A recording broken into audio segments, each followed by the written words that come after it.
দর্শক আমন্ত্রণ আমাদের নিয়মিত আয়োজন সংলাপ অনুষ্ঠানে আপনাদের সাথে রয়েছে আমি সুলতান আহমেদ। দর্শক আপনারা জানেন দেশ বিদেশের ব্যবসা বাণিজ্য অর্থনীতির নানা খবরাখবর নিয়ে প্রতিদিন দুপুর 1টা থেকে আপনাদের সঙ্গে আমরা যুক্ত হই এবং সেই বিষয়গুলোতে পুঙ্খানুপুঙ্খ বিশ্লেষণ করার জন্য আমাদের সঙ্গে অতিথিরা যুক্ত থাকেন। দর্শক গেল কয়েকদিন ধরে আপনারা লক্ষ্য করেছেন যে দেশের পুঁজিবাজারে কিন্তু আমরা পতন দেখতে পাচ্ছি। যেদিন থেকে রাশিয়া ঘোষণা করলো ইউক্রেনে হামলা করবে সেদিন থেকেই আমরা দেখেছি বাংলাদেশের পুঁজিবাজারে পতন। যদিও বিশেষজ্ঞরা বলে থাকেন যে পুঁজিবাজারের সাথে আসলে রাশিয়া ইউক্রেন যুদ্ধের তেমন কোনো যোগসূত্র নেই, তবে তারপরও কেন এই পতন সেই প্রশ্নের উত্তরটি আজকে আমরা খুঁজে বের করার চেষ্টা করব। আমাদের সঙ্গে এই বিষয়ে কথা বলতে তিনজন অতিথি যুক্ত হয়েছেন। আমাদের সঙ্গে যুক্ত হয়েছেন জনাব মোস্তাক আহমেদ সাদিক, তিনি সাবেক সভাপতি ডিবিএ ঢাকা ব্রোকার্স অ্যাসোসিয়েশন। আমাদের সঙ্গে আরেকজন অতিথি রয়েছেন জনাব আলামিন, তিনি সহযোগী অধ্যাপক ঢাকা বিশ্ববিদ্যালয়ের। আমাদের সঙ্গে রয়েছেন জনাব জিয়াউর রহমান, তিনি সভাপতি সাংবাদিকদের সংগঠন পুঁজিবাজার বিষয়ক সিএমজেএফ। আমরা তাদের সঙ্গে আলোচনায় যাব, তবে তার আগে একটু দর্শক জানাতে চাই যে দেশের পুঁজিবাজারে গেল 16 তারিখে ঢাকার বাজারে যদি কথা বলি, প্রধান সূচক ডিএসইএক্স এর অবস্থান ডিএসইএক্স এর অবস্থান ছিল 7000-এর উপরে, 7043 পয়েন্টে। তবে সেটিকেও ধরা হচ্ছিল যে পতনের পরে এই পরিস্থিতি, কারণ আপনারা জানেন যে মাঝখানে কিন্তু প্রায় 7300-400 এরকম সূচক উঠেছিল। বর্তমানে যেটি আজকের পর্যন্ত দেখা যাচ্ছে যে 6670-এর দিকে সূচক ঘোরাফেরা করছে, অর্থাৎ কয়েকদিনের ব্যবধানেই আমরা দেখতে পাচ্ছি 300-র উপরে সূচক হারিয়েছে ডিএসসি। অন্যদিকে যদি আমরা মার্কেট ক্যাপিটালের কথা বলি, বাজার মূলধন, সেটি আমরা দেখেছিলাম যে গত 16 তারিখে 5,64,000 কোটি টাকা ছিল, সেটি এখন নেমে গিয়েছে 5,39,000 কোটি টাকা, অর্থাৎ প্রায় 25 কোটি টাকা পুঁজি বা বাজার মূলধন হারিয়েছে দেশের পুঁজিবাজার।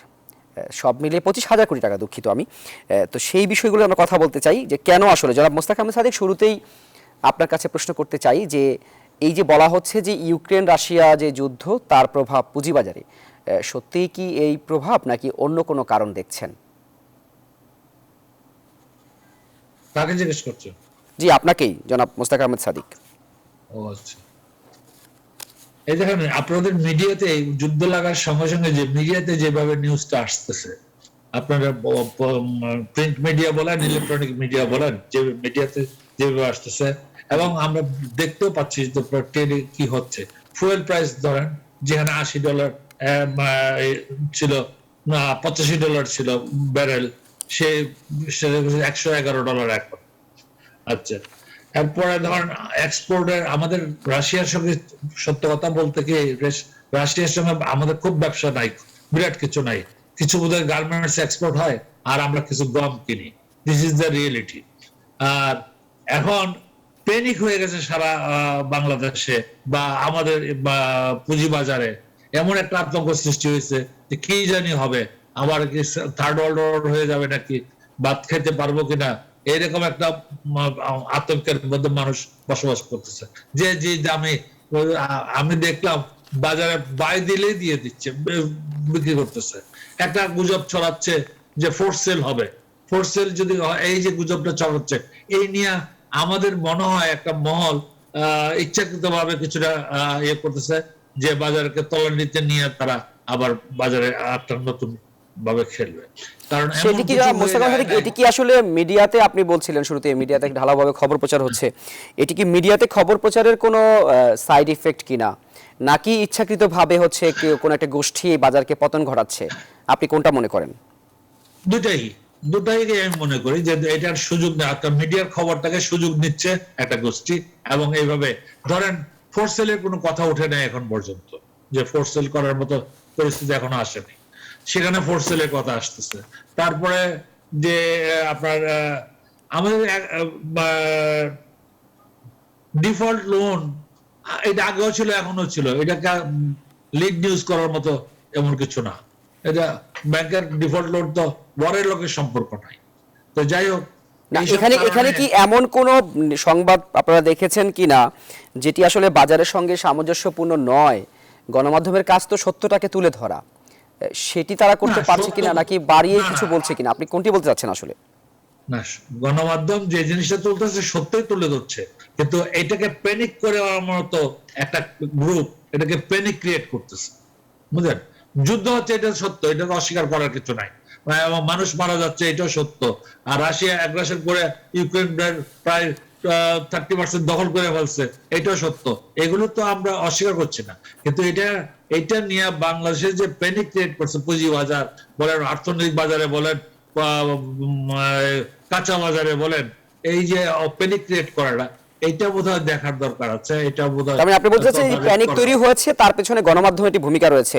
আমাদের সঙ্গে জনাব জিয়াউর রহমান রয়েছে, তিনি একই সাথে আমি বলেছিলাম যে সভাপতি সিএমজিএফ, অন্যদিকে আবার তিনি সম্পাদক অর্থসূচকের। আমরা তার কাছে একটু জানতে চাইবো, জনাব জিয়াউর রহমান, আপনাদের সংবাদ মাধ্যম পুঁজিবাজার নিয়ে বেশ সরব সংবাদ প্রচার করে থাকেন, যেমনটি মোস্তাক আহমেদ সাদিক বলছিলেন, এটি কি আসলে সত্য আপনি মনে করেন কিনা যে পুঁজিবাজারের যেই পতন তার পেছনে কি গণমাধ্যমও কোনো ভূমিকা রাখছে কিনা?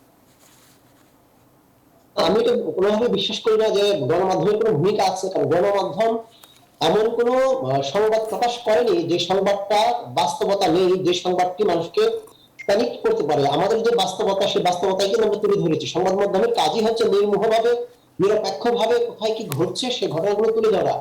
ব্যাংকে যদি ঋণ খেলাপি বেড়ে যায়, খেলাপি ঋণের পরিমাণ, সেটি কিন্তু আমার অর্থনীতির জন্য নিঃসন্দেহ এবং ব্যাংকিং সেক্টরের জন্য একটা নেগেটিভ খবর, এবং এটি একটি চাপ তৈরি করছে অর্থনীতির উপরে। আমরা বুঝতে পারছি যে অর্থনীতির মধ্যে এক ধরনের অস্থিরতা কাজ করছে, কিংবা এক ধরনের ভেতরে এক ধরনের শূন্যতাও কাজ করছে আসলে। সুতরাং সেগুলো তো আমাদের আসতেই হবে। ইরাক, ইউক্রেন এবং রাশিয়ার যে যুদ্ধের যে অবস্থা, এটা পাঠকের চাহিদা। পাঠক সবসময় আপডেট জানতে চায়, একটু পর জানতে চায় যে কি হলো, সমস্যা আর কি হলো, সেটা আমাদের না দেওয়ার উপায় নাই। আবার এই যুদ্ধের কারণে যে ইম্প্যাক্ট হবে, আপনার মূল্যস্ফীতি বাড়বে, গ্লোবালি বাড়বে, এটা বাড়বেই। আপনি অনেক র মেটেরিয়ালস আমরা আমদানি করি, সেই র মেটেরিয়ালস এর দাম বাড়লে আপনার প্রোডাকশন কস্ট বাড়বে, প্রোডাক্টের দাম বাড়বে, কিংবা আপনার যে ফ্রেট, জাহাজের ভাড়া বাড়ছে, সবকিছু কিন্তু এক ধরনের ইম্প্যাক্ট আমাদের অর্থনীতির উপর পড়বে। তার মানে এই না যে রাতারাতি আবার সব শেষ হয়ে যাবে, কারণ আমাদের উদ্যোক্তারা অনেক সাহসী, অনেক সৃজনশীল, এর চেয়ে বড় বড় সংকট হ্যান্ডেল করেছে, আমরা দেখেছি। তো আমার যেটা বিশ্বাস সেটা হচ্ছে যে যতক্ষণ না পত্রিকার সংবাদ কিংবা এর প্রভাব, তার চেয়ে অন্যান্য অনেকগুলো কারণ আছে যে কারণে আজকে বাজারে এই নাজুক অবস্থা। তো সেটি যদি হয়তো আমরা আলোচনা করতে চাই তো আমরা করতে পারবো, যে আরো অনেকগুলো কারণ আমার চোখে মনে হয় যে সেই কারণগুলোর কারণে আসলে এই অবস্থা। মুস্তাক ভাইয়ের সাথে শুধু একটি জায়গায় আমি একমত, যে এমনিতেই যেহেতু বিনিয়োগকারীরা অনেকগুলো কারণে একটু নার্ভাস, তাদের আস্থায় নতুন করে চির ধরেছে, সেই সুযোগটা কেউ কেউ নেওয়ার চেষ্টা করছে। পুঁজিবাজারে এই সুযোগ সন্ধানী গ্রুপ সবসময় থাকে। রেগুলেটরের কাজ হচ্ছে কারা কারা প্যানিক সৃষ্টি করছে কিংবা গুজব ছড়াচ্ছে, কিংবা কোনো ধরনের অ্যাগ্রেসিভ সেল বাই করছে কিনা, সেই জায়গাগুলো আইডেন্টিফাই করা। তাদের কাছে কিন্তু state of the art surveillance software আছে, 2 স্টক এক্সচেঞ্জের কাছে আছে। তো তারা কি করছে, তারা কি আইডেন্টিফাই করতে পারছে না প্রথম থেকে এরকম সেল দিয়ে বাজারকে প্যানিক করা, তৈরি করার চেষ্টা করা হচ্ছে কিনা? ওই দিন আমাদের একটি প্রোগ্রামে এসেছিলেন বিএসসি কমিশনার জনাব শামসুদ্দিন আহমেদ।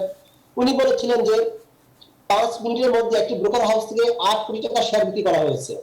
ফাইন, তাহলে এটা ভালো করে তদন্ত করে দেখেন যে সত্যিকার অর্থে ইন্টেনশন কি ছিল, কেন 5 মিনিটের মধ্যে এত টাকা শেয়ার বিক্রি করা হলো। কি ক্লায়েন্টের শেয়ার, নাকি আসলে তাদের ওন পোর্টফোলিও? ক্লায়েন্টের শেয়ার হলে কোন কোন ক্লায়েন্ট শেয়ার বিক্রি করেছে, তাদেরকে ডেকে বেসিস আলাপ করবে যে কেন তারা শেয়ারগুলো বিক্রি করলো, যে সত্যিকার অর্থে ভয় পেয়ে করেছে নাকি তাদের অন্য কোনো উদ্দেশ্য ছিল। আমার মনে হয় যে এই ইস্যুগুলো গুরুত্বের সাথে যদি দেখা হয়, তাহলে এই যে বাজারকে ডমিনেট করা, ভয় দেখিয়ে, আতঙ্ক ছড়িয়ে, সে প্রবণতা একটু কমবে। না জনাব জিয়াউর রহমান, আপনি কি মনে করেন এই যে ভয় আতঙ্কের কথা বলছেন, সেটি ক্ষুদ্র বিনিয়োগকারীরা হতে পারে, কিন্তু বাজার কি ক্ষুদ্র বিনিয়োগকারীরা নিয়ন্ত্রণ করে না বড় বিনিয়োগকারীরা নিয়ন্ত্রণ করে? নিঃসন্দেহে বড় বিনিয়োগকারীরা নিয়ন্ত্রণ করে, কিন্তু বড় বিনিয়োগকারীরা, একটু আগে যেটা আমি বললাম যে বড় বিনিয়োগকারীরা সবসময় সুযোগের অপেক্ষায় থাকে, কত কম দামে কিনতে পারলো। কিনে, একটা কথা আছে যে কিনে প্রফিট করা, বিক্রি করে প্রফিট করার চেয়ে সহজ। সুতরাং কেনার সময় যদি কম দামে কেনা যায়, তাহলে তো অল্পতেই মার্জিন পাওয়া যায়। তো সেই জায়গায় যদি ক্ষুদ্র বিনিয়োগকারীরা প্যানিক হয়ে ভয় পেয়ে সেটা বিক্রি করে দেন, তখন করে কি প্রাতিষ্ঠানিক বিনিয়োগকারীরা বাজারকে সাপোর্ট না দিয়ে তারাও একটু ওয়েট করেন, ঠিক আছে করুক, আমি আমার মতো করে কিনবো। তো সেটি হচ্ছে বিষয়। সুতরাং ক্ষুদ্র বিনিয়োগকারী যাতে ভয় না পায়, সে আস্থার জায়গাও থাকতে হবে। পাশাপাশি তাদেরকে ভয় দেখানোর জন্য যদি এরকম হয় যে বড় বিনিয়োগকারী কিংবা প্রাতিষ্ঠানিক বিনিয়োগকারী ইচ্ছা করে শেয়ার বিক্রি করে, ঠিক আছে, অ্যাগ্রেসিভ সেল, বাজারে যে প্রাইস আছে তার চেয়ে কম দামে অফার দিয়ে শেয়ার বিক্রি করার চেষ্টা করলাম, এভাবে আতঙ্ক ছড়ানোর চেষ্টা করলাম, সেক্ষেত্রে তাদেরকেও আইডেন্টিফাই করতে হবে আসলে। জি, অসংখ্য ধন্যবাদ জনাব জিয়াউর রহমান। আমরা একটু জনাব আলামিন আপনার কাছে আসতে চাই। আপনি যেদিন বাজারের পতন শুরু হয় সেদিন আপনার সাথে আমার কথা হয়েছিল। আপনি যেমনটি বলেছিলেন যে আসলে যুদ্ধের প্রভাব পুঁজিবাজারে সেভাবে পড়ার কথা নয়। তবে সাম্প্রতিক সময় আমরা দেখেছি, গতকালকে আমরা সংবাদ মাধ্যমে দেখেছি যে বাংলাদেশ শিপিং কর্পোরেশনের একটি জাহাজ সেখানে যুদ্ধের কবলে পড়েছে এবং এরই মধ্যে কয়েকজন সেখানে মৃত্যুবরণ করেছে বলে আমরা খবর পাচ্ছি। কোনো না কোনোভাবে বাজারের উপর প্রভাব সেটি পড়ছেই এবং শুরুর দিন থেকেই। জনাব আলামিন, এই প্রভাবটি আসলে কত দূর যেতে পারে? এখনো পর্যন্ত কি আপনি মনে করেন যতটুকু কমেছে সেটি কি আসলে এখানে থামতে পারে, নাকি আরও পতন হতে পারে, নাকি এখান থেকে ঘুরে দাঁড়াতে পারে? কি মনে করেন আপনি? আপনাকে ধন্যবাদ। এবং দুজন বিজ্ঞ আলোচক অনেক বিষয় বলেছেন, আমি আসলে তাদের সাথে কিছুটা সাপ্লিমেন্ট করি। যেমন জিয়া ভাই বলেছেন যে পত্রিকাগুলো আসলে রোল নাই, কিন্তু কিছু কিছু অনলাইন পত্রিকা এমন নিউজ করে তাদের কিছু রোল থাকে। যেমন ধরেন নেগেটিভ ইকুইটি অ্যাডজাস্টমেন্টের যে একটা সার্কুলারের নামে একটা চিঠি এসছে, পরের দিন কিন্তু শেখ শামসুদ্দিন স্যার একটা প্রোগ্রামে বললেন যে না, ওইটা একটা ভুলভাবে উপস্থাপিত হয়েছে, কারণ চিঠিটা এটা আমরা এইভাবে বলিনি যে এখনই সমন্বয় করতে হবে, কারণ এটা 10 বছর আগের একটা ইস্যু।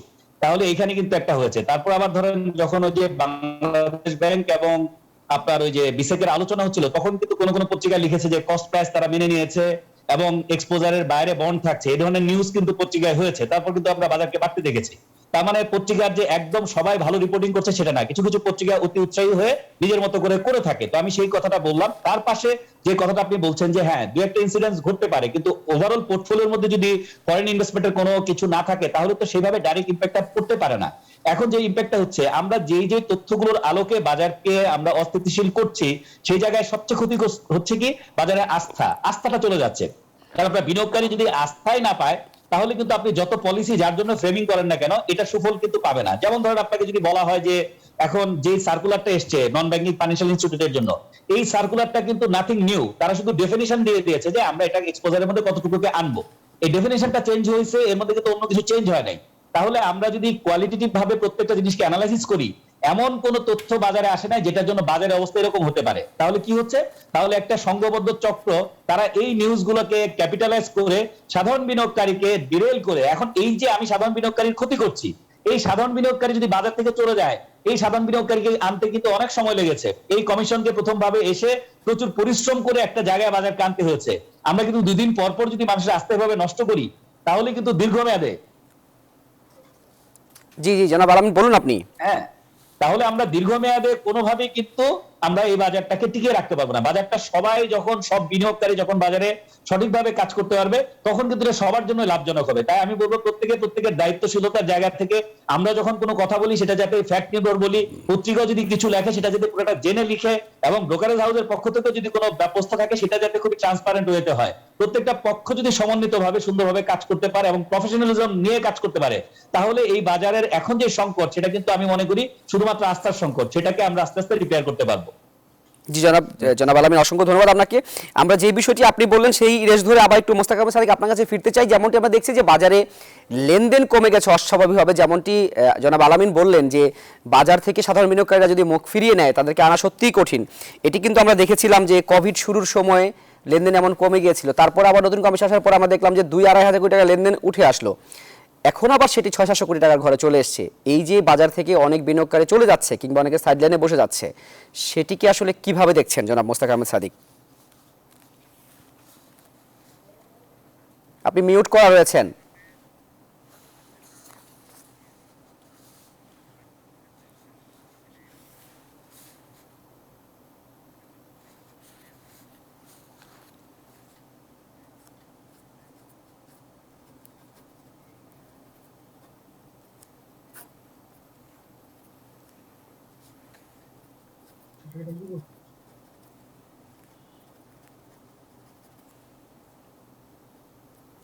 না,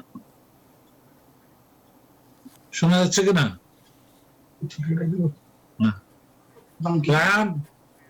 এটা কি হইলো? জি জনাব মোস্তাক আহমেদ সাদিক, শুনতে পাচ্ছেন নিশ্চয়ই আমাকে?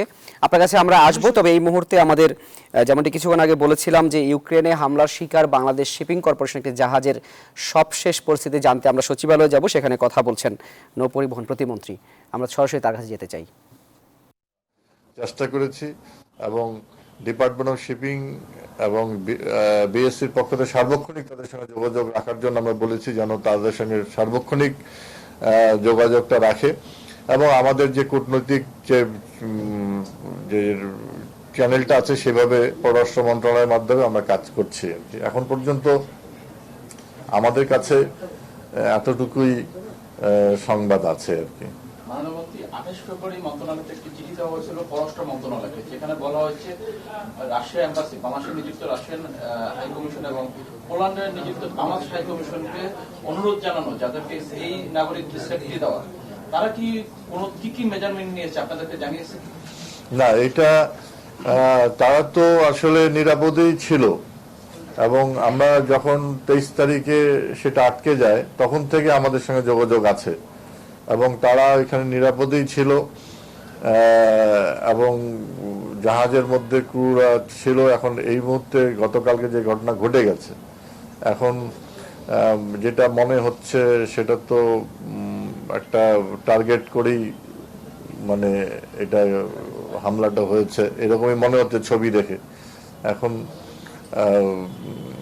আমরাও সেখানে জেনেছি, যেটা যারা এক্সপার্টিজ আছে তাদের কাছেও আমরা এটা জেনেছি যে এরকম একটা অবস্থা হয়েছে। তো এখন সবচেয়ে বড় কথা এই যে নাবিকরা আছে তাদের নিরাপত্তাটা তো আমাদের ফার্স্ট প্রায়োরিটি। ইতিমধ্যেই মাননীয় প্রধানমন্ত্রীও অবহিত হয়েছেন, তারপরে অবহিত তো হয়েছেনই, এবং তিনিও এই বিষয়টি পদক্ষেপ নেওয়ার জন্য পররাষ্ট্র মন্ত্রণালয় সহ আদার্স যে সকল উইং আছে তিনিও নির্দেশনা দিয়েছেন। আমরা এখন পরবর্তী কি হয় এটা হয়তো আমরা জানতে পারবো মানে কিছু পরে আর কি, যে কি হচ্ছে। এটা তো বলা মুশকিল। আমরা হাদিসুরের পরিবারের সঙ্গে কথা বলেছি, ব্যক্তিগতভাবে আমিই কথা বলেছি। তারা হচ্ছে যে তার বাসায় যে সে দ্বিতীয় সন্তান, তার বাবা মা আছে, শিক্ষক ছিলেন মাদ্রাসার একজন। তো আমরা যেহেতু তার মৃতদেহটি সংরক্ষণ করেছি, এখন টোটাল যুদ্ধ পরিস্থিতির উপর ডিপেন্ড করে যে আমরা হাদিসুরকে কবে বাংলাদেশে নিয়ে আসতে পারবো, বা যারা ওইখানে বেঁচে আছে তাদের কি করতে পারবো, যুদ্ধক্ষেত্রের উপর ডিপেন্ড করে। এটা আসলে তারা তো যুদ্ধের মধ্যে আটকে গেছে। হ্যাঁ, এটা পরিস্থিতি আরো খারাপের দিকে যেতে পারে। যতটুকু আমরা দেখছি মানে দুই পক্ষের কথাবার্তা ভালো কিছু দেখছি না। যদি ভালো হয়ে যায় তাহলে নিশ্চিতভাবে আমরা হাদিসুরকে বাংলাদেশে ফিরে আনতে পারবো, এবং আপনার বাকি যে নাবিকরা আছে তাদেরকেও আমরা নিরাপদে নিতে পারবো। মাননীয় প্রতিমন্ত্রী মহোদয়, যুদ্ধের রণকৌশলের মধ্যে ভিন্ন যে নিরপেক্ষ কোন দেশের নাগরিকরা আটকা পড়ে, এই ক্ষেত্রে কোন রণকৌশল যারা যুদ্ধে কথিত কোন অভিজ্ঞতার আলোকে এরকম কোন সমরাস্ত্রবিদদের সাথে আপনারা পরামর্শ করেছেন কিনা, কিভাবে তাদের উদ্ধার করা যায়, এই বিষয়ে আপনাদের কোনো আছে না, চিন্তা ভাবনা আছে? যুদ্ধের তো একটা এই ধরনের নির্মমতার শিকার তো বাংলাদেশের মানুষ, যেখানে মানুষ রেপড হয়েছে, মারা গেছে, সাধারণ মানুষ মানে শিশুদেরকে মারা হয়েছে, নারীদেরকে মারা হয়েছে, রেপ করা হয়েছে, জ্বালায় দেওয়া হয়েছে, লুণ্ঠন করা হয়েছে, এগুলো তো আমরা শিকার। তো এটা তো যুদ্ধের যে আপনি যেটা বললেন রণক্ষেত্রের যে ইয়েটা, সেটা তো মানে আমরা দেখি যুদ্ধক্ষেত্রে মানা হয় না। আমরা তো বিভিন্ন দেশে দেশে যে যুদ্ধ হচ্ছে সেই যুদ্ধক্ষেত্র তো আমরা এগুলো দেখছি না। সেখানে তো সাধারণ নাগরিক মৃত্যুবরণ করছে, হাসপাতালে হামলা হচ্ছে, শিশুরা মারা যাচ্ছে, সাংবাদিকরা মারা যাচ্ছে। তো এগুলো তো অনুসরণ করা হচ্ছে না। কাজে এখানেও তো আমাদের যে বাণিজ্যিক জাহাজ সেটা তো যুদ্ধক্ষেত্রে আওতার মধ্যে পড়ার কথা না, কিন্তু আমরা তো আক্রান্ত হয়ে গেলাম। কাজেই এগুলো পরবর্তীতে হয়তো যখন স্বাভাবিক হবে তখন এইগুলো বিষয় নিয়ে আমরা পদক্ষেপ গ্রহণ করতে পারবো। এই মুহূর্তে আমরা আপনি যে কথাটি বললেন, আমাদের পক্ষ থেকে কূটনৈতিক পর্যায়ে যতটুকু যোগাযোগ বা কথাগুলো বলা দরকার আমরা পররাষ্ট্র মন্ত্রণালয়ের মাধ্যমে সেগুলো চলমান আছে। দর্শক, সচিবালয় থেকে আমরা শুনছিলাম নৌপরিবহন প্রতিমন্ত্রীর কথা। ইউক্রেনে আটকে পড়া বাংলাদেশের জাহাজ বাংলার সমৃদ্ধি সেখানে যুদ্ধের কবলে পড়েছে। সেই বিষয়ে আসলে যারা মারা গিয়েছেন তাদের কবে নাগাদ তাদের লাশ আসবে কিংবা জাহাজের কি হবে সেই বিষয়ে বলছিলেন তিনি। আমরা আসলে সংলাপের এই পর্যায়ে ছোট একটি বিরতিতে যাব। জনাব মোস্তাক আহমেদ সাদিক, আপনি থাকুন আমাদের সঙ্গে। বিরতি থেকে এসে আপনাদের তিনজনের সঙ্গে আমরা আবার যুক্ত হব। দর্শক, আপনারা দেখছেন আমাদের নিয়মিত আয়োজন সংলাপ অনুষ্ঠান, সাথেই থাকুন। ফিরছি ছোট্ট একটি বিরতির পর। দর্শক, আমন্ত্রণ বিরতির পরে আপনারা দেখছেন আমাদের নিয়মিত আয়োজন সংলাপ অনুষ্ঠান। যে বিষয়ে আজকে আমরা কথা বলছি, পুঁজিবাজারে যুদ্ধের প্রভাব নিয়ে। বিরতিতে যাবার আগে লেনদেন কমে যাওয়ার বিষয়ে প্রশ্ন ছিল জনাব মোস্তাক আহমেদ সাদিকের কাছে। সেই সময় আমরা আপনাকে ঠিকভাবে শুনতে পাইনি। জনাব মোস্তাক আহমেদ সাদিক, আপনি যদি একটু বলেন যে আমরা দেখলাম যে গত কয়েকদিন লেনদেন অস্বাভাবিকভাবে কমে গিয়েছে, সেটি গতকালকে 600 কোটি টাকার ঘরে চলে এসছে। এটি আসলে কেন হচ্ছে এবং এখান থেকে আসলে বের হয়ে আসার উপায় কি? হ্যাঁ, আপনি চলে আসছেন, লাইভে চলে আসছেন। জি জনাব মোস্তাক আহমেদ সাদিক, শুনতে পাচ্ছেন আপনি আমাকে? এখন শুনতে পাইলাম, এর আগে শুনতে পাই নাই। আপনার কাছে প্রশ্ন ছিল আমাকে যে- মিউট করা হয়েছিল আপনার এখান থেকে, আমার মিউট করা হয়নি। যাই হোক, দুঃখিত, আমরা সেই সময় বলেন। সচিবালয়ে গিয়েছিলাম। সেই সময় আমরা আসলে ওই যুদ্ধের যে জাহাজটি বাংলাদেশে আটকে পড়েছে সেই বিষয়ে সবশেষ পরিস্থিতি জানছিলাম। আপনার কাছে যে প্রশ্নটি ছিল সেটি নিয়ে আবার আসতে চাই যে আমরা দেখলাম যে পতন হচ্ছে পুঁজিবাজার, অন্যদিকে আমরা লেনদেনও কমে যাচ্ছে। এই লেনদেন কমে যাওয়ার পেছনে বড় কারণটি কি এবং সেখান থেকে আসলে কি করে আবার ঘুরে দাঁড়ানো যায়? দেখেন, পতন এবং লেনদেন ডিপেন্ড করে যে মার্কেট সাপোর্ট আছে কিনা। মার্কেটের সাপোর্ট লেভেল দেয় প্রাতিষ্ঠানিক বিনিয়োগকারীরা, ক্ষুদ্র বিনিয়োগকারীরা কিন্তু মার্কেটের সাপোর্ট লেভেল না। সাপোর্ট লেভেল হলো প্রাতিষ্ঠানিক বিনিয়োগকারী, আইসিবি এবং ব্যাংকগুলো। তো এখন আমাদের প্রাতিষ্ঠানিক বিনিয়োগকারীদের কোনো ভূমিকা নাই, যেটা আলামিন সাহেব বলতেছিলেন এবং জিয়া সাহেব বলছেন। এদের কোনো ভূমিকাই নাই। যুদ্ধ লাগার পরে তারা আরো সেল প্রেসার দিয়েছে। তো এখন এই মার্কেট স্টেবিলাইজেশন ফান্ড বলে একটা ফান্ড ছিল, অনেক কথা বলা হয়েছে, আমরা সাধারণ বিনিয়োগকারীদেরকে বুঝাইছি মার্কেট স্টেবল হবে, হবে। এখন এসে আমাদেরকে ধরে যে কই আপনারা বলছিলেন মার্কেট যখন পড়ে যাবে আপনাদের একটা ফান্ড আছে এত হাজার কোটি টাকার, অমুক তমুক। আমরা তখন জবাব দিতে পারতেছি না। সেই ফান্ড থেকে আমাদের জানা মতে 100 কোটি টাকা দেওয়া হয়েছিল আইসিবি কে, সেটি কি তারা বিনিয়োগে আসতে পেরেছে কিনা আপনার জানা মতে? আমার জানা মতে আমি জানি না, হয়তোবা আসছে, হয়তোবা আসে নাই। 100 কোটি টাকা is nothing to this market. কথাটা মানে সুলতান সাহেব একটা জিনিস বুঝতে চেষ্টা করেন যে মার্কেটের যে প্যানিক ক্রিয়েট হয়েছে, এই প্যানিক দূর করতে হবে, আস্থার ফিরে আনতে হবে। যেটা নাকি সবাই আমরা বলতেছি আস্থাকে চিট ধরে রেখেছে, যে ভয় পেয়ে গেছে মানুষ, এই ভয়টা ভাঙতে হবে যে পুঁজিবাজারের সঙ্গে যে যুদ্ধের কোনো সম্পর্ক তেমন ভাবে নাই, এবং থাকলেও পুঁজিবাজার ধ্বংস হয়ে যাবে না। জি জনাব মোস্তাক সাদিক, অসংখ্য ধন্যবাদ আপনাকে। আপনার কাছে আমরা আবারও ফিরবো জনাব আলামিন।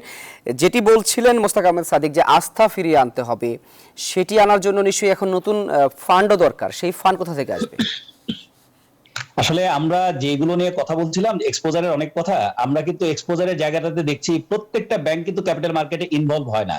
এখন বিসেগের পক্ষ থেকে যারা ইনভলভ হয়নি তাদেরকে মোটিভেটেড করতে হবে। তারা ওই যে বাংলাদেশ ব্যাংকের সাথে নেগোশিয়েট না করে তাদের কি করণীয়, যে পুঁজিবাজারে একটা আস্থা ক্রিয়েট করলে যে আপনারা এখানে অন্যরা যদি যেহেতু লাভজনক খাতে আসছে আপনারা আসতে পারেন। এখন প্রাতিষ্ঠানিক বিনিয়োগকারী নিজেই যদি আসতে না চায়, একজন ক্ষুদ্র বিনিয়োগকারী আস্থাটা কোথায় পাবে? তো আমি মনে করি বাংলাদেশের বড় সমস্যা হচ্ছে যে প্রাতিষ্ঠানিক বিনিয়োগকারীদের যে সদিচ্ছা এবং তাদের মধ্যে যে প্রফেশনালিজম, এই বাজারটাকে টিকিয়ে রাখলে যে তারা এখান থেকে একটা বড় ধরনের রিটার্ন তারা পেতে পারে এবং একটা গোষ্ঠী এখান থেকে উপকৃত হতে পারে, সেই জায়গাটা থেকে তারা না যেয়ে তারা কিন্তু রিটেইলারের মতো বিহেভিয়ার করে। যখন একটা বাজারে একটা শেয়ার দাম বাড়ে তখন তারা প্রফিট বুক করার জন্য অ্যাবনর্মালি মেরে দেয়, আবার যখন কমে তারা আরো শেয়ার হাতে থাকলে সেল করে দেয়। তার মানে তারা কিন্তু যে রোলটা প্লে করছে এই রোলটা তাদের প্লে করার কথা ছিল না। তো আমাদের বাজারে আস্থা বিনিয়োগকারী আনতে গেলে প্রাতিষ্ঠানিক বিনিয়োগকারীকে প্রথমত প্রফেশনাল হতে হবে এবং তার সাথে পলিসি সাপোর্ট, যেটা আমরা বলা হয়েছে যে আমাদের মুদ্রানীতি যদি বলেন বা আমাদের যদি ওভারঅল ব্যাংকিং সেক্টরের উপর যে সেন্ট্রাল ব্যাংকের যে কন্ট্রোল, এই সবগুলো বিষয়কে একটা সমন্বিত ভাবে আসতে হবে, সব স্টেক হোল্ডার একসাথে বসে তার মাধ্যমে একটা স্টেবল মার্কেট আনা যায়। সেইভাবে কাজ করে একটা মানে সিদ্ধান্তটা এমন ভাবে আসতে হবে যাতে করে প্রত্যেক পক্ষের এখানে সুবিধা থাকে। কারণ আমার যাতে একদিকে মানে মানি মার্কেট মানে ডিস্টার্ব হয়ে না যায় ক্যাপিটাল মার্কেটের জন্য, এটা একটা কোঅর্ডিনেটেড ওয়েতে একটা সিদ্ধান্ত আসতে হবে যাতে করে পুরো সামগ্রিক বাজারে একটা আস্থা তৈরি হয়। তার জন্য কিন্তু সবার সদিচ্ছা দরকার। এক এক পক্ষ থেকে এক একভাবে এক একজনকে বললে কোনো কাজ হবে না, একটা সমন্বিত বৈঠক প্রয়োজন। সমন্বিত পদক্ষেপ দরকার। জি জনাব আলামিন, আরেকটি বিষয় আমি একটু যুক্ত করতে চাই এখানে, যে আমরা জানি যে আপনি শুনেছেন নিশ্চয়ই সাম্প্রতিক সময়ে যে T+1 সিস্টেম চালু করতে যাচ্ছে বিএসইসি, এবং সেখানে একদিনের মধ্যে আজকে কিনে কালকেই শেয়ার বিক্রি করা যাবে। তো যে কথাটি আপনারা বলছেন প্রাতিষ্ঠানিক বিনিয়োগকারীদের আচরণ আসলে তাদের মতো নয়, একদিন পরে বিক্রি করতে গেলে কি আসলে বিক্রি করার যদি সুযোগ থাকে তাহলে কি তাদের আচরণ আরেকটু অ্যাগ্রেসিভ হবে না? এখন ধরেন তারা যেটা বলেছে ইনিশিয়ালি আপনার হলো যে ব্লু চিপ গুলোতে করবে, ফেজ বাই ফেজ পুরো মার্কেটকেই করবে। তো আসলে এই ইনিশিয়েটিভটার মধ্যে দোষের কিছু নাই, কিন্তু ওই যে ওই জায়গাটা দায়িত্ববোধের জায়গাটা আপনি যদি ওইভাবে অ্যাবনর্মালি ইউজ করেন যে পরের দিন দাম বাড়িয়ে আপনি আবার সেল করে দেন, তাহলে কিন্তু কন্ট্রোলের জায়গাটাও কিন্তু প্রাতিষ্ঠানিক বিনিয়োগকারীকেই নিতে হবে, না হয় কিন্তু সাধারণ বিনিয়োগকারীর জন্য এটা আরো ক্ষতিকর হবে। জি জনাব তার মানে জিয়াউর রহমান, আপনি এই যে বিষয়ে step আপনার নেন- কাছে যদি একটু আসি ফিরে, যে এই যে একদিন পরেই বিক্রি ম্যাচিউর হয়ে যাওয়া, সেটি কি আসলে বাজারে কেমন প্রভাব পড়বে বলে আপনি মনে করছেন? এটি একটি ভালো উদ্যোগ আমি মনে করি, যদি প্রপারলি মনিটর করা যায় আর কি। মনিটরিংটা যদি না করা যায় তাহলে যেটা বললেন জনাব আলামিন সাহেব, সেটা হলো যে সাধারণ বিনিয়োগকারীরা ক্ষতিগ্রস্ত হতে পারে, ব্যক্তি বিনিয়োগকারীরা। কিন্তু যদি মনিটরিংটা করা যায় ঠিক মতো, তাহলে এটি কিন্তু বাজারে ইতিবাচক প্রভাব ফেলবে। প্রথমত হচ্ছে যে কিন্তু এখন আমরা দেখি যে বাজারে পরিমাণ ধরে- আতঙ্কিত হয়ে যায় বিনিয়োগকারীরা, আতঙ্কিত হলে তারপরে দিন সেল করলে পেশাটি আরো বাড়বে না? এখন এই যে আতঙ্কিত হয়ে যাওয়া, এখন এই আতঙ্কিত হয়ে যাওয়া বলে তো আপনি নতুন কোনো ইনিশিয়েটিভ নেবেন না, তাহলে এই বাজারের কোনো ডেভেলপমেন্ট হবে না, বাজারে নতুন কোনো প্রোডাক্ট আসবে না, বাজারে সময়ের সাথে মিলে, হ্যাঁ, ডেভেলপমেন্টের সাথে মিলে আপনি সংস্কার করতে পারবেন না। সুতরাং আমাদেরকে ঝুঁকিটুকু নিতেই হবে। পাশাপাশি আমাদের যে কাজটুকু করতে হবে সেটা হলো যে একদিকে সাধারণ বিনিয়োগকারীদেরকে যেন কেউ গিনিপিগ বানাতে না পারে, কিংবা তাদেরকে যেন এই সুযোগটা কাজে লাগিয়ে প্রতারিত করতে না পারে, সেটা এনশিওর করতে হবে। আর অন্যদিকে সাধারণ বিনিয়োগকারীদেরকে অ্যাওয়ার করতে হবে, তাদের মধ্যে ফিনান্সিয়াল এডুকেশন, ফিনান্সিয়াল লিটারেসি বাড়াতেই হবে। না হয় কি কারণে যুদ্ধের খবর শুনে আতঙ্কিত হয়ে যাবে? যদি তার কোম্পানিটার ফান্ডামেন্টালি স্ট্রং হয়, বছর শেষে ভালো ডিভিডেন্ড দেওয়ার সম্ভাবনা থাকে, তবে সেই কোম্পানির শেয়ার এত লসে বিক্রি করার কারণটা কি? দরকার তো নাই। আর সাধারণ বিনিয়োগকারীদের প্রোটেকশনের কথা বারবার আমরা বলি, নিশ্চয়ই আমরা মনে করি যে সাধারণ বিনিয়োগকারীদের আমাদের দরকার। তারা এই বাজার থেকে চলে গেলে, এখন একটা গুরুত্বপূর্ণ কিন্তু শক্তি, কিন্তু তারা তারা বাজার থেকে চলে যেতে আমরা চাই না। কিন্তু এটা তো ঠিক, সাধারণ বিনিয়োগকারীদেরকে নিজেদের কিছু দায়িত্ব নিতে হবে। নিজেদের দায়িত্ব না নিয়ে যদি আমি ছেড়ে দেই যে অন্যরা আমাকে ডোমিনেট করবে, অন্যরা আমাকে ফাঁদে ফেলবে, আর আমি তৈরি হয়ে থাকি সে ফাঁদে পড়ার জন্য, তাহলে কিন্তু মুশকিল। তো সময় এসছে একই সাথে সবগুলো কাজ করতে হবে। আমাকে নতুন কিছু ডাইমেনশনে বাজারকে নিতে হবে, নতুন কিছু পরীক্ষামূলক ভাবেও চালু করতে হবে অনেক বিষয়। সাথে সাথে সেগুলোতে যেন সাধারণ বিনিয়োগকারীর স্বার্থ মারাত্মকভাবে ক্ষুণ্ণ না হয়, কেউ যেন সুযোগ না নিতে পারে, সেই জায়গাটা মনিটরিং করে রেগুলেটরকে অনেক বেশি সজাগ থাকতে হবে এবং সাধারণ বিনিয়োগকারীকে তৈরি করতে হবে আগামী দিনের জন্য, এই পরিবর্তনগুলোর জন্য।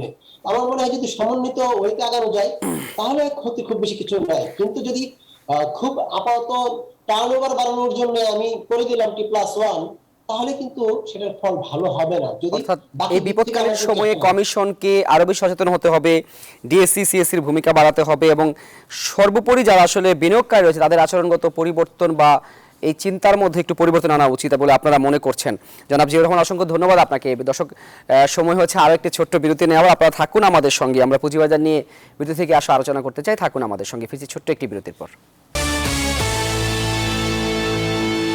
দর্শক, আমন্ত্রণ আরও একবার, আপনারা দেখছেন আমাদের নিয়মিত আয়োজন বিদেশ সংলাপ অনুষ্ঠান। যে বিষয়ে আজকে আমরা কথা বলছি পুঁজিবাজার নিয়ে, পুঁজিবাজার যুদ্ধের প্রভাব কেন, সেই টপিকে আমরা কথা বলছি। বিরতিতে যাবার আগে তিনজনই বক্তাই খুব ভালো করে বলছিলেন। আমি আরেকটি বিষয় দৃষ্টি আকর্ষণ করতে চাই। জনাব আলামিন, আপনার কাছে আসতে চাই। আমরা বিভিন্ন সংবাদ মাধ্যমে বিভিন্ন খবরে জানতে পারি যে প্রায় 4টি সিকিউরিটিজ হাউস গত 2 বছরে প্রায় 300 কোটি টাকার মতো আসলে আত্মসাৎ করেছে বলে বিভিন্ন সংবাদ মাধ্যমে খবর এসছে, যার মধ্যে তামহা সিকিউরিটিজ 139 কোটি টাকা, ক্রেস্ট 80 কোটি টাকা, ব্যাংকও করেছে 66 কোটি টাকা, শাহ মোহাম্মদ সগির 13 কোটি টাকা। এর বাইরেও আরও প্রায় 5টি প্রতিষ্ঠানের বিরুদ্ধে অর্থ আত্মসাতের অভিযোগ রয়েছে। এত নিয়ন্ত্রক সংস্থা থাকার পরেও সেটি আসলে কিভাবে তারা করছেন এবং এখনো পর্যন্ত তাদেরকে ধরা যাচ্ছে না কেন, বা সেই টাকা বিনিয়োগকারীরা ফেরত পাচ্ছে না কেন? আসলে আমরা ধরেন প্রতিটা জায়গায় জানি যে সৎ এবং অসৎ ব্যবসায়ী থেকেই থাকে। তো এখন ওনারা যে ক্ষতিটা করেছে তাতে যারা অনেস্টলি বিজনেসটা করছে তাদের উপর একটা বিরাট ধাক্কা এসেছে। কারণ মানুষ কিন্তু এই জায়গায় খুবই আস্থার সহকারে ব্যবসাটা করে আসছিল। মানে এরকম ডুয়াল সফটওয়্যার রাখা যায়, স্পেশালি তামা সিকিউরিটির ব্যাপারে 2টা সফটওয়্যার, মানে ক্লায়েন্টের পক্ষে জানাও সম্ভব না যে আপনার রিয়েলি আসলে কি হচ্ছে। কারণ অনেক ক্লায়েন্ট কিন্তু আপনার সিডিবিএলটা চেক করে না। অনেক আগের পুরনো যার বিও অ্যাকাউন্ট, তার এই যে সিডিবিএল যে নোটিফিকেশন, ফোন নাম্বার চেঞ্জ হওয়ার কারণে কিন্তু অনেক সময় সেটা আসেও না। ওই বিবিধ জিনিসগুলোকে ক্যাপিটালাইজ করে তারা ওইখান থেকে আপনি কি করেছে, ফোন নাম্বার চেঞ্জ করেছে। তাহলে অবশ্যই শুধুমাত্র যে ওই সিকিউরিটি হাউস ইনভলভ সেটা না, তার সাথে আরো লোকজন জড়িত আছে। তো সবাইকে যদি একটা দৃষ্টান্তমূলক ব্যবস্থার আওতায় আনা যেত তাহলে কিন্তু অন্য সবাই ভয় পেয়ে যেত। কারণ ধরেন বাংকোর টাকা গেল, অনেকদিন হয়ে গেছে, এখনো কিন্তু ক্লায়েন্টের ওইভাবে টাকা পায়নি। ক্রেস্টের টাকা গেল, পায়নি। তামহার ক্ষেত্রেও শোনা যাচ্ছে ওনারা মানে প্রেয়ার দিয়েছে, সময় চাচ্ছে। তাহলে এইভাবে যদি তারা দীর্ঘদিন একটা দীর্ঘসূত্রের সময় পায় তাহলে কিন্তু মানুষ বুঝতে পারছে যে টাকা মেরে দিলেও কিন্তু আসলে ওই রকম ভাবে কঠিন ব্যবস্থা নেওয়া যায় না। এবং মানুষই চায় যে সে যদি বাইরে থাকে তাহলে তো আমি টাকাটা পাবো, আর যদি জেলে চলে যায় আমি টাকা পাবো না। সেজন্য অনেকে মামলার দিকেও যায় না। তাহলে আমরা কি দেখছি, এই যে 2-3টা ইনসিডেন্টসের কারণে এত বড় একটা বাজারে এটা কিন্তু বড় ধরনের একটা ফাটল তৈরি করছে, সেটাই কিন্তু আবার আস্থার জায়গাতেই। কারণ আমরা কিন্তু মানুষ কিন্তু আস্থার সাথে কিন্তু ওখানে শেয়ারটা কিনেছিল এতদিন, তাদের মাথায় এটা ছিল না এরকম হতে পারে, এবং এইটা নতুন নতুন জিনিস আসার কারণে যারা অনেস্ট ব্যবসায়ী তারা কিন্তু একটা চাপের মুখে আছে। সেই জন্য আমি মনে করি এগুলাকে কঠোর ব্যবস্থার আওতায় এনে বিচারটা এমন হওয়া উচিত যাতে করে ভবিষ্যতে কেউ এই ধরনের মানুষের ফান্ড নিয়ে তহবিল তসরুফের চিন্তাও মাথায় না আনে। আমি মনে করি অবশ্যই এটাকে কঠোর হস্তে দমন করতে হবে। অসংখ্য ধন্যবাদ জনাব আলামিন। জনাব জিয়াউর রহমান, আপনার কাছে কি মনে হয় আসলে আইনের কোন ফাঁকফোকর দিয়ে তারা এই কাজগুলো করছে? আমরা জানি যে প্রতিটি লেনদেনের বিপরীতে সিডিবিএল থেকে প্রতিদিন মেসেজ দেওয়া হয় এবং এর বাইরেও মেইল করা হয়। সেটি আসলে করার পরেও কি করে এই ধরনের ঘটনা ঘটতে পারে এবং এটি বন্ধ করতে পরবর্তী যাতে কখনোই এই ঘটনা না ঘটে আর কি পদক্ষেপ নেওয়া উচিত বলে আপনারা মনে করেন? শেষ থেকে শুরু করি, সেটা হলো যে এসএমএস এর কথা বললেন, সিডিবিএল থেকে এসএমএস দেওয়া হয় এবং ইমেল পাঠানো হয়, সেটির সার্ভিসটি আসলে খুব বেশি দিন আগে শুরু হয়নি। কিন্তু এই যে হাউসগুলোতে লুটপাট হয়েছে সেটি দীর্ঘদিন ধরে হয়েছে, অল্প অল্প করতে করতে দীর্ঘ সময়ে যদি স্টক এক্সচেঞ্জের কর্তৃপক্ষ হাউসগুলো পরিদর্শন করার তো কথা, তাই না? তো হাউসগুলো নিয়মিত পরিদর্শন করতো, অডিট করতো, দেখতো, তাহলে কিন্তু আসলে এই বিষয়গুলো অনেক আগেই ধরা পড়তো। এত বড় পরিমাণ টাকা আত্মসাৎ করার আগে হয়তো 5-10 কোটি টাকা সমস্যা তখন যদি চিহ্নিত করা গেলে বিপুল পরিমাণ বিনিয়োগকারী ক্ষতিগ্রস্ত হতেন না, এমনকি প্রতিষ্ঠানগুলো আসলে বেঁচে যেত। কিন্তু সেই মনিটরিংটা না করার কারণে ওরা কিন্তু অবাধে কাজগুলো করতে পেরেছে। তো সেই কারণে আজকে এই অবস্থা তৈরি হয়েছে। এখন যেহেতু বিএসসি নির্দেশে সিডিবিএল এই এসএমএস দেওয়া, মেইলে পাঠানো, এখন হয়তো বিনিয়োগকারী আসলে বুঝতে পারবে তার পোর্টফোলিওতে কি আছে, কি ঢুকলো, কি বের হলো। আমি মনে করি যে আগামী দিনে বড় ধরনের ঘটনা হয়তো ঘটবে না, কিন্তু তারপরেও যে ঘটনাগুলো ঘটেছে সেক্ষেত্রে আমি জানি সামান্য ক্ষেত্রে একই ঘটনা ঘটেছে, সময় চাচ্ছে, সময় দেওয়া হচ্ছে, এটা তো ফৌজদারি অপরাধ। মানুষের টাকা আত্মসাৎ করা হচ্ছে, তার বিশ্বাস ভঙ্গ করা হয়েছে, প্রতারণা করা হয়েছে। সুতরাং এখানে কোনো আপোষের জায়গা নাই, এখন তা কাউকে সময় দেওয়ার সুযোগ নাই। তাদের বিরুদ্ধে ফৌজদারি মামলা করে কঠোর অ্যাকশনে যাওয়া দরকার রেগুলেটরের। কারণ একবার যদি একটি হাউসে প্রতারিত হয় মানুষ, সে কিন্তু জেনারেলাইজ করে সবার ক্ষেত্রে মনে করে শেয়ার বাজার মানে হলো প্রতারণা, শেয়ার বাজারে গেলেই টাকা নষ্ট হবে। প্রতারণা হয়। 3-4টি হাউসের কারণে কিন্তু সকলগুলো ব্রোকার হাউস ক্ষতিগ্রস্ত এবং পুরো বাজার ক্ষতিগ্রস্ত। জি জি, জনাব জিয়াউর রহমান, আপনাকে অসংখ্য ধন্যবাদ। আমরা আলোচনা শেষ করতে চাই জনাব মোস্তাক আহমেদ সাদিক আপনাকে দিয়ে। আমরা জানি পুঁজিবাজার নিয়ে সাধারণ মানুষের ধারণা এখনো পর্যন্ত নেতিবাচক। তারা মনে করে যে পুঁজিবাজার মানে লোকসান করার একটি জায়গা। তার মধ্যে জনাব জিয়াউর রহমান যেমনটি বলছিলেন, এই ধরনের কয়েকটি কোম্পানি যখন আসলে ইনসিডেন্ট ঘটায় এবং সেটি গণমাধ্যমে আসে তখন এই প্রভাবটি আরও বেশি পড়ে। এখনো পর্যন্ত কাউকে শাস্তি দেওয়া যায়নি এই ঘটনায়। এটি কি আপনি কিভাবে দেখেন এবং এই ধরনের ঘটনা বন্ধ করতে আপনার পরামর্শ কি?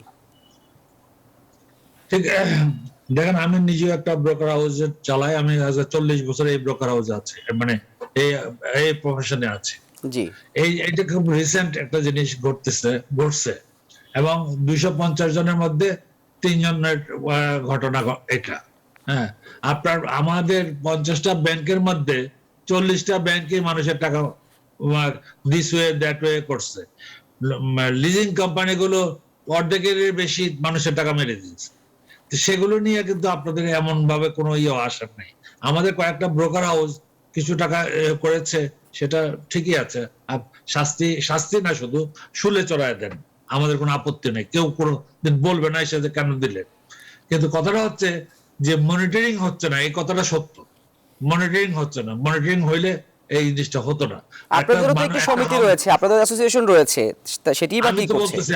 আমি সেই অ্যাসোসিয়েশনের প্রেসিডেন্ট ছিলাম। জি, আমি দেখি নাই এরকম কোনো হাউস, কোনো ক্লায়েন্ট এসে বলে নাই, এবং কোনো ক্লায়েন্ট বলে নাই যে আমি অমুক হাউস আমাকে টাকা দিচ্ছে না, চেক দিচ্ছে না, মানে টাকা পাবো এ করতে। এটা রিসেন্ট একটা ঘটনা। এমন কি কোনো সিস্টেম আপনাদের রয়েছে আপনাদের কাছে অভিযোগ করার?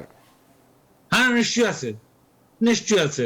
আর স্টক এক্সচেঞ্জে আছে, ডিবিতে আছে, আপনার সিকিউরিটি এক্সচেঞ্জ আছে, আপনি যেখানে খুশি আপনি করতে পারেন। আপনি করে দেখেন, কোনো একজন ক্লায়েন্ট বলুক যে আমি করেছিলাম, কোনো বিচার পাই নাই।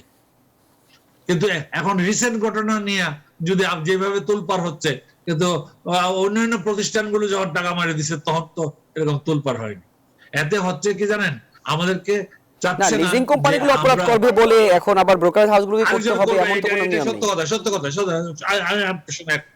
কিন্তু তাই বলে যে আমরা 2-3 জনের অপরাধের আমরা টোটাল 250টা ব্রোকারের কমিউনিটি এই মানে দায়ভার দিব এবং আমাদের ইয়ে করবে, সেটা তো ঠিক না, 1 নম্বর। 2 নম্বর হচ্ছে ধরেন এতদিন তো কোনো আপনি বলেন যে এই স্টক মার্কেট তো আছে স্বাধীনতার বাংলাদেশ স্বাধীন হয়েছে 50 বছর, 40 বছরের মধ্যে তো কেউ বলতে পারবে না যে এই আমার টাকা মেরেছে অমুক হাউস। সরি, কাজেই এটা নিয়ে যেটা হচ্ছে শাস্তি জি দিতে জনাব পারে মোস্তফা না, সাদিক, শেষ জেলে করতে গেলে- হবে আপনাকে। শেষ করতেছি, যে শাস্তি দিতে পারে না, তার টাকা আদায় করা যায় না। দেখেন আমি বলি আপনাকে, আমাদের শেয়ারের 50% বিক্রি করছে চায়নার কাছে, সেই শেয়ারটা কিন্তু স্টক এক্সচেঞ্জের সঙ্গে আছে, ওইটা যদি বিক্রি করি আর বাকি 50%, সেই টাকাটা দিলেও এই ক্লায়েন্ট যা পাবে সেটা হয়ে যাবে। প্লাস তার এক আমাদের মিনিমাম পেড আপ ক্যাপিটাল তো 5 কোটি টাকা আছে। হ্যাঁ, তার মানে বিনিয়োগকারীদের টাকা দেওয়ার জন্য বিকল্প মাধ্যম রয়েছে, এটি আপনি বলতে চাচ্ছেন জনাব মোস্তফা আহমেদ সাদিক? মাধ্যম আছে, প্রত্যেকটা হাউসের আছে। জি জি, অসংখ্য ধন্যবাদ আপনাকে জনাব মোস্তফা আহমেদ সাদিক। আমরা আশা করি সেই বিকল্প মাধ্যমগুলো ধরে বিনিয়োগকারীদের অর্থ ফেরত দিতে যারা নিয়ন্ত্রক সংস্থা রয়েছেন তারা আসলে আরো বেশি ভূমিকা নেবেন এবং পরবর্তীতে কোনোদিনই যেন এই ধরনের ঘটনা না ঘটে সেই ব্যাপারে আরো সজাগ দৃষ্টি রাখা হবে বলেই আমরা আশা করছি। দর্শক, আজ এ পর্যন্তই। আপনারা ভালো থাকুন, সুস্থ থাকুন এবং সব খবর সবার আগে দেখতে চোখ রাখুন নিউজ 24 এর পর্দায়।